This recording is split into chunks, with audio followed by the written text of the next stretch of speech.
துறை மாண்புமிகு தமிழ்நாட்டின் முதலமைச்சர்களுடைய துறையாக இன்றைக்கு சிறந்து விளங்கி கொண்டிருக்கின்றது. மாற்றுத்திறனாளர்களின் வாழ்வில் மறுமலர்ச்சியை உண்டாக்கும் நோக்கோடு இந்திய அளவில் வேறு எந்த மாநிலத்திலும் செயல்படுத்தாத திட்டங்கள் பலவற்றை மாண்புமிகு முதல்வர் அவர்கள் தொடர்ச்சியாக மாற்றுத்திறனாளர்களுக்காக செயல்படுத்தி வருகிறார்கள். அந்த வகையில் தமிழ்நாட்டில் மாற்றுத்திறனாளர்களின் மேம்பாட்டிற்கு அரசின் சார்பில் பல்வேறு வகையான நலத்திட்டங்கள் தொடர்ந்து செயல்படுத்தப்பட்டு வருகிறது. இந்த நலத்திட்டங்களை எல்லாம் மாற்றுத்திறனாளர்களின் வீடுகளுக்கே தேடி சென்று உலக வங்கி நிதி உதவியுடன் வழங்கும் திட்டம் செயல்பாட்டில் இருக்கிறது. அதற்கு பெயர் தமிழ்நாடு உரிமைகள் திட்டம் என்பதாகும். தமிழ்நாடு உரிமைகள் திட்டம் என்பது கடைக்கோடியில் உள்ள மாற்றுத்திறனாளிகளின் வாழ்விலும் ஒரு நம்பிக்கையை ஏற்படுத்துகிற வகையில் அவருக்கு தேவையான சேவைகளை தருகிற வகையிலான மிக சிறந்த திட்டமாக தமிழ்நாடு உரிமைகள் திட்டம் இன்றைக்கு பயன்பாட்டில் இருந்து வருகிறது. இந்த திட்டத்தின் நோக்கம் சம வாய்ப்புகள், மாற்றுத்திறனாளிகளுக்கான உள்ளடக்கல், அணுகல் எளிதாக கிடைக்கும்படி இவற்றை செய்வது தான் தமிழ்நாடு உரிமைகள் திட்டத்தின் மிக முக்கிய கொள்கையாக இருந்து வருகிறது. அந்த வகையில் மாண்புமிகு தமிழ்நாட்டின் முதலமைச்சருடைய வழிகாட்டுதலோடு தமிழ்நாட்டில் மாற்றுத்திறனாளர்களின் வகைகள் என்று எடுத்துக்கொண்டால் ஒன்றிய அரசு அங்கீகரித்திருப்பது 21 வகையான மாற்றுத்திறனாளிகள். கடந்த 4.5 ஆண்டுகளுக்கு முன்னால் 21 வகையான மாற்றுத்திறனாளிகள் என்கின்ற அந்த பட்டியலிலிருந்து ஒரு 5-6 வகைகளுக்கு மட்டுமே முக்கியத்துவம் தரப்பட்டது. மாண்புமிகு தமிழ்நாட்டின் முதலமைச்சர் அவர்கள் ஒன்றிய அரசின் இந்த 21 வகையான மாற்றுத்திறனாளர்களையும் இன்றைக்கு இந்த தமிழ்நாடு உரிமைகள் துறையில் ஒன்றிணைத்து அவர்களுக்கான சேவைகளை முழுமையாக பெறுகிற வகையில் பல்வேறு திட்டங்களை செயல்படுத்தி வருகிறார்கள். அந்த வகையில்தான் அவர்களுக்கு வழங்கப்படுகிற மாதாந்திர உதவித்தொகை என்பது மாண்புமிகு முதல்வர் அவர்களால் 1000 என்பது 1500ஆகவும், அதிக அளவிலான மாற்றுத்திறன் கொண்டவர்களுக்கு 2000, 2500 என்றும் இன்றைக்கு வழங்கப்பட்டு வருகிறது. கடும் பாதிப்புக்குள்ளான மாற்றுத்திறனாளிகள் என்கின்ற வகையில் 2000, 2500 என்று இன்றைக்கு மாதாந்திர உதவித்தொகை வழங்கப்பட்டு வருகிறது.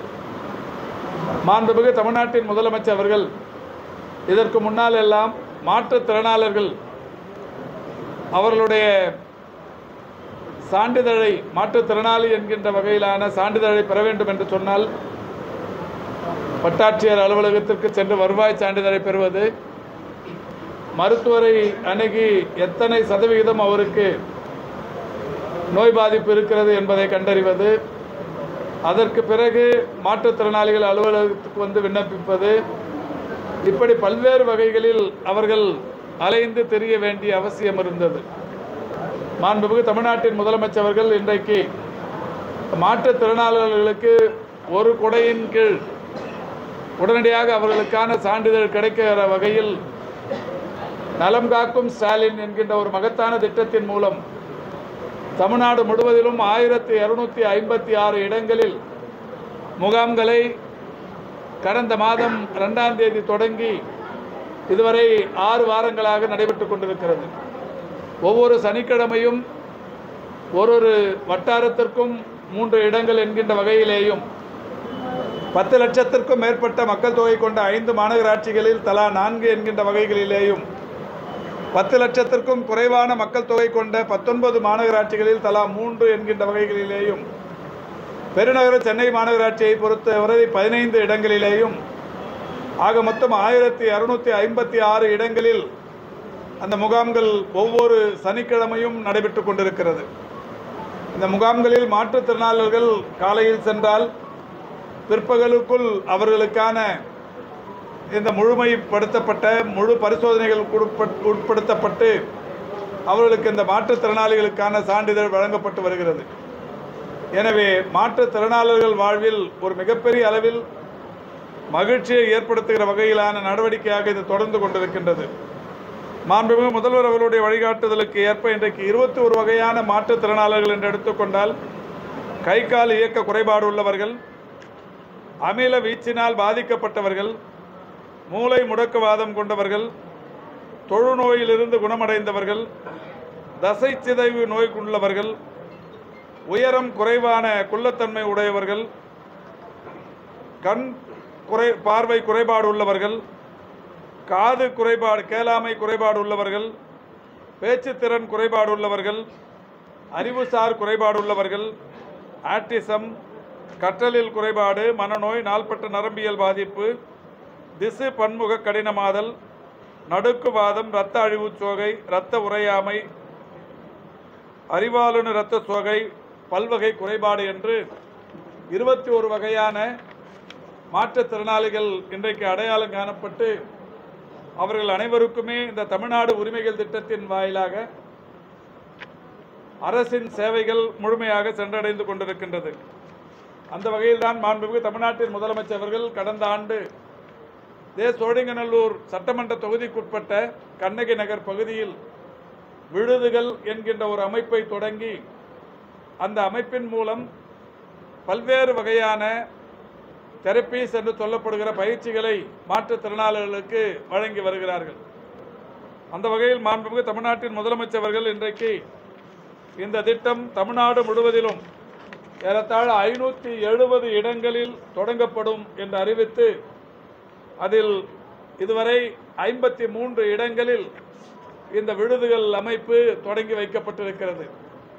சென்னையை பொறுத்தவரை 15 மண்டலங்களில் 15 என்கின்ற அளவில் இந்த அமைப்பு தொடங்கப்படும் என்கின்ற அறிவிப்புக்கு ஏற்ப மாண்புமிகு முதல்வர் அவர்களால் ஏற்கனவே கண்ணகி நகரில் தொடங்கி வைக்கப்பட்டிருக்கிறது. இன்று நானும் நம்முடைய தொகுதியின் நாடாளுமன்ற உறுப்பினர் அவர்களும், சட்டமன்ற உறுப்பினர் அவர்களும், மாவட்டத்தின் ஆட்சித்தலைவர் அவர்களும், இந்த மண்டலத்தின் வார்டு குழு தலைவர், அதேபோல் மாற்றுத்திறனாளிகளின் மாவட்ட அளவிலான அலுவலர் பெருமக்கள், மாநகராட்சியின் CHO, மாநகராட்சியின் துணை ஆணையர் உள்ளிட்டவர்கள் எல்லாம் கலந்து கொண்டு சென்னையின் 2வது விழுதுகள் மையத்தை இன்றைக்கு தொடங்கி வைத்திருக்கிறோம். இந்த 2வது மையத்தை பொறுத்தவரை இந்த பெருங்குடி மண்டலத்தில் ஏறத்தாழ ஒரு 1200 மாற்றுத்திறனாளர்கள் கண்டறியப்பட்டிருக்கிறார்கள். இந்த 1200 மாற்றுத்திறனாளர்களுக்கும் இங்கே அவர்களுக்குரிய சேவைகள் முழுமையாக வழங்கப்படவிருக்கிறது. நான் ஏற்கனவே சொன்னதைப் போல 570 இடங்களில் அமையப்படவிருக்கிற இந்த மறுவாழ்வு சேவை மையங்களில் 5700 முன்கள பணியாளர்கள் பணியாற்றி கொண்டிருக்கிறார்கள்.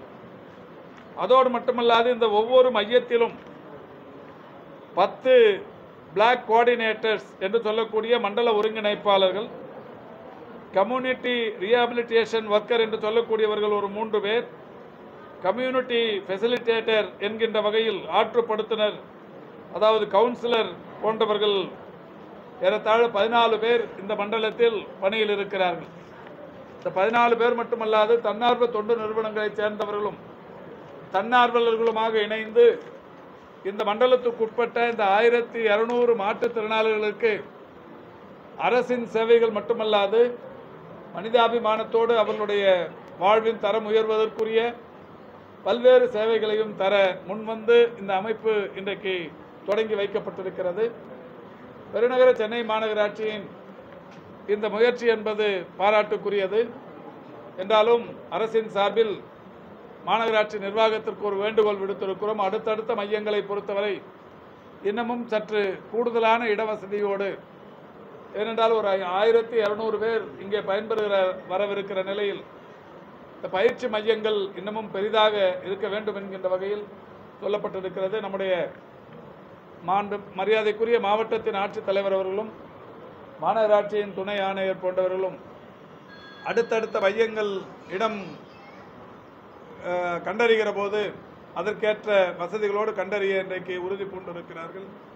அந்த வகையில் இன்றைக்கு இந்த 2வது மையம் மாற்றுத்திறனாளிகளுக்கு, குறிப்பாக இந்த 14வது மண்டலத்தில் பெருங்குடி மண்டலத்தில் இருக்கிற மாற்றுத்திறனாளிகளுக்கு ஒரு கொடையின் கீழ் எல்லாம் என்கின்ற வகையில் இந்த அமைப்பு இன்றைக்கு இங்கே தொடங்கி வைக்கப்பட்டிருக்கிறது.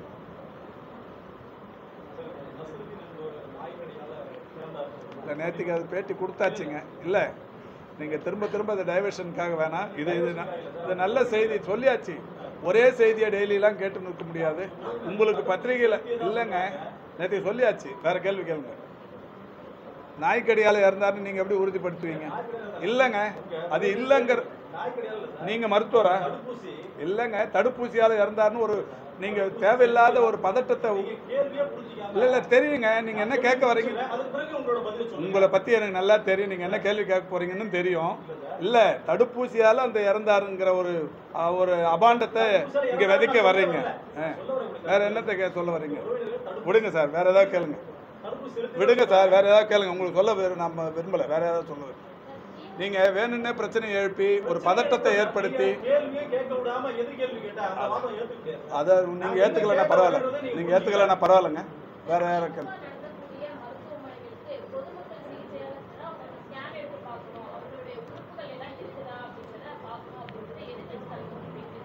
அவர் போய் முதல்ல பார்த்துக்க சொல்லுங்க.